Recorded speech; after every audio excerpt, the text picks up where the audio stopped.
herzlich willkommen zu dem zweiten Teil von dem, ich nenne es jetzt mal Color Along. Und für all diejenigen, die neu reinschauen, es gibt noch einen ersten Teil, den werde ich unten in der Infobox verlinken. Und als kurze Zusammenfassung für dieses Color Along benutzen wir nur 12 Farben. Das sind diese 12 Farben, die in dem typischen Prismacolor 12er Set mit drin sind. Und Ziel dieses Color Alongs ist es, aus diesen 12 Farben einen Teil dieses Bildes fertigzustellen, um zu zeigen, dass man wirklich nicht viele Farben braucht, um auf ein Ergebnis zu kommen. Und das ist ein Color Along für alle Neueinsteiger, die noch nicht so viele Stifte oder Sets besitzen und sich erstmal herantasten möchten. Ja, wir haben im ersten Teil diese Blätter hier fertiggestellt in diesem wunderschönen, ja, für mich sind es Herbstfarben. Ich liebe diese Farbkombination sehr. Und heute machen wir ein bisschen mehr frühlingshafter weiter mit den Blättern hier drüben. Dafür benutzen wir diese 3 Farben,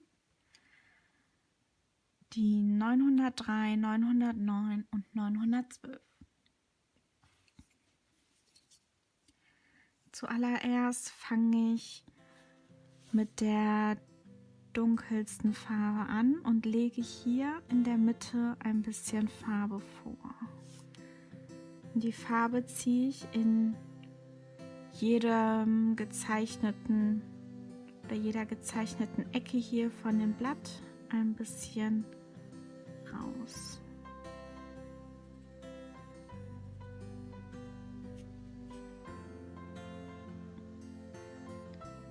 Ich mache das Ganze in kleinen kreisenden Bewegungen mit mittlerem Druck.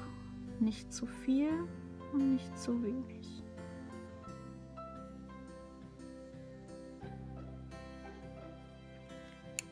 Dann nehme ich meine hellste Farbe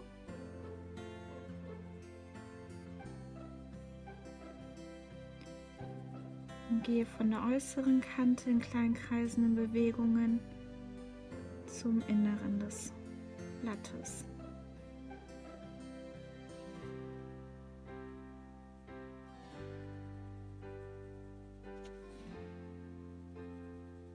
Das auch mit mittlerem Druck, um alles so ein bisschen zu verblenden.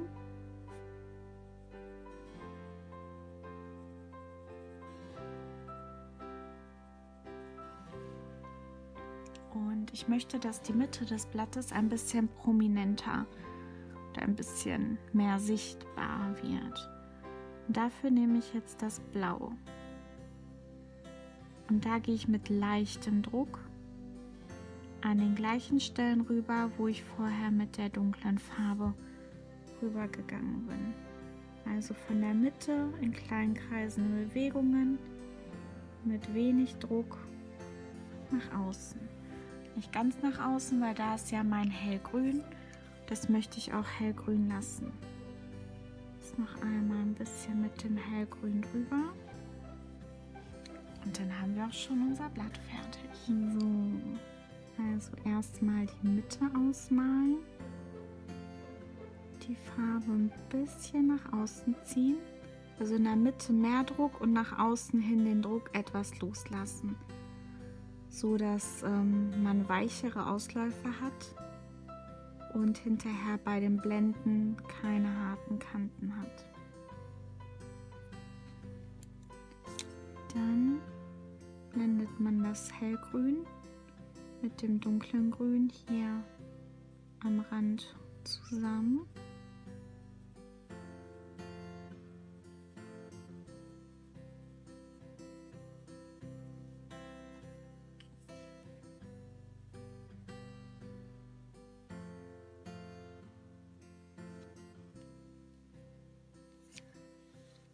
Und mit dem Blau mache ich das gleiche, was ich mit dem dunklen Grün gemacht habe.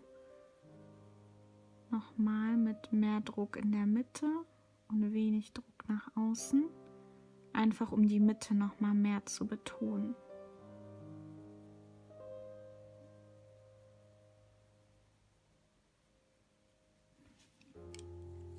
Und mit dem Grün gehe ich noch mal über alles drüber, um das alles zusammen zu blenden.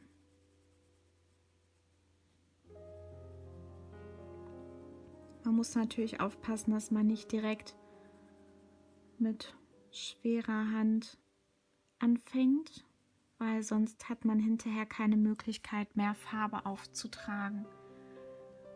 Die Prismacolors sind wachshaltige Stifte, das heißt, dass das Blenden mit mehreren Schichten sowieso schwierig ist.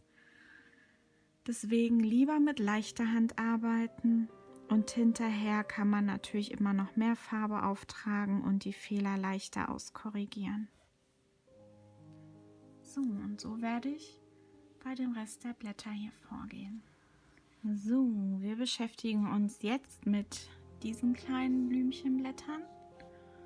Und dafür benutze ich die 909, die 938, 912 und das Schwarz, die 935. Als erstes mache ich die Umrandung in dem dunklen Grün.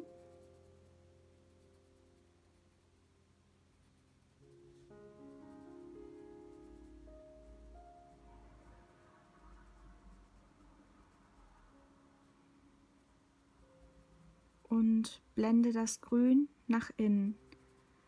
Mit mehr Druck am Rand und weniger Druck in die Mitte.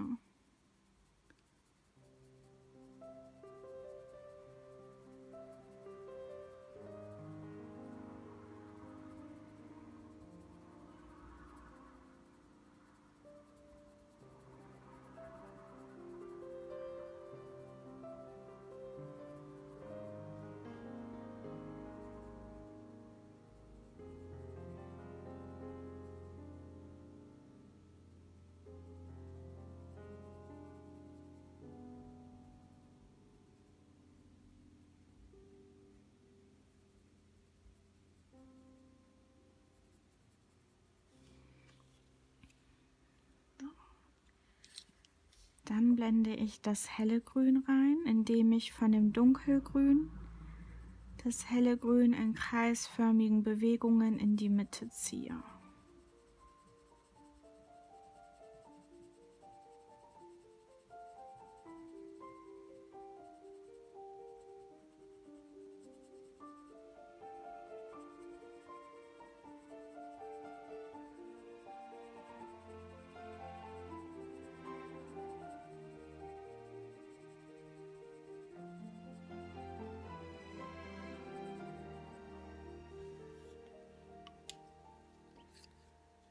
Und mit dem Weiß blende ich die Mitte etwas aus.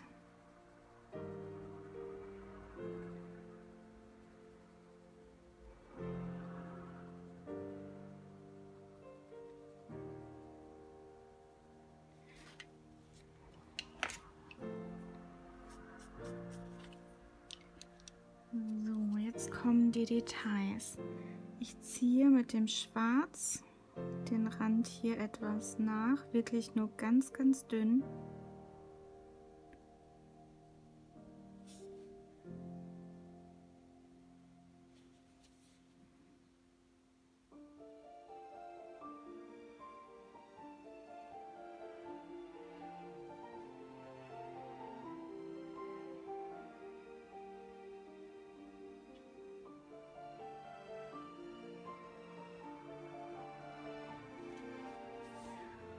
Und gehe mit ganz, ganz feinem Druck über das Grün hier am Rand.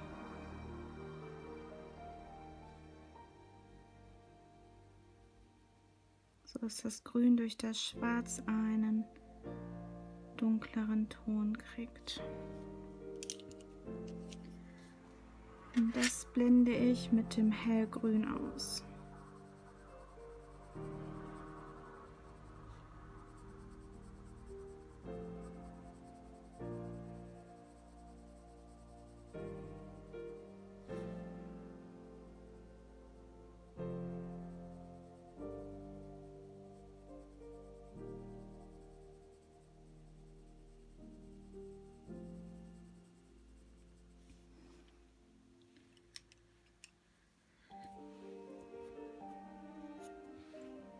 Und zum Schluss nehme ich meinen Blender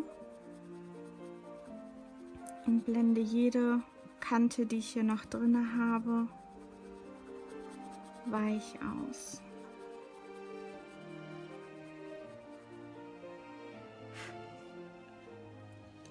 Und so haben wir das zweite Blatt fertig. Und das mache ich für die weiteren Blätter hier genauso.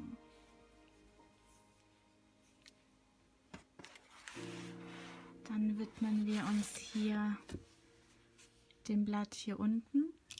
So, dafür hatte ich das Braun, die 945, Orange 918, Rot 924 und das Gelb mit der 916. Ich fange mit dem Rot an.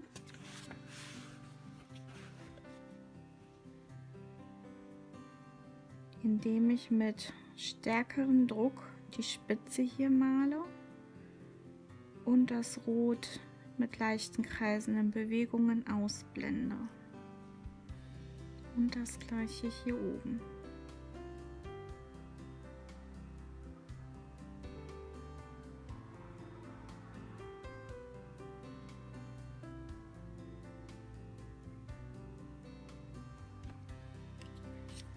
Dann nehme ich das Orange, blende es in das Rot rein und ganz leicht nach unten aus.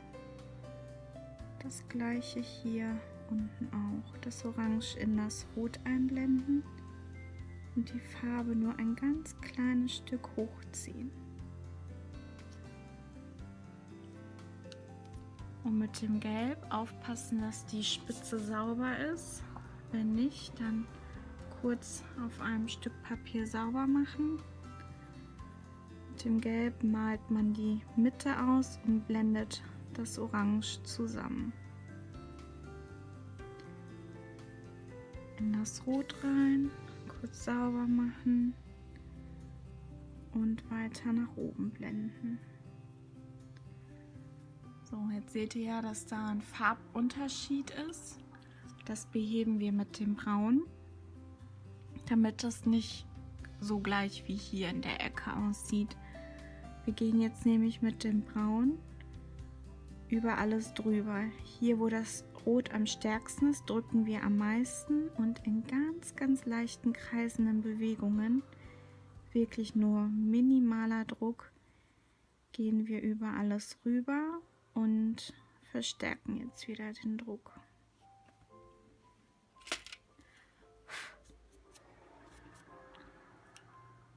So, jetzt schaue ich, wo noch Braun hin muss, um das Gelb ein bisschen abzufedern.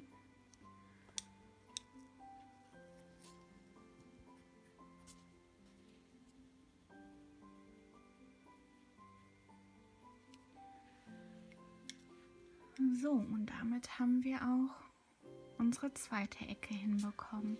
Und für die Blätter dieser Pflanze hier nehmen wir eine Mischung aus dem hellen Braun und dem Gelb.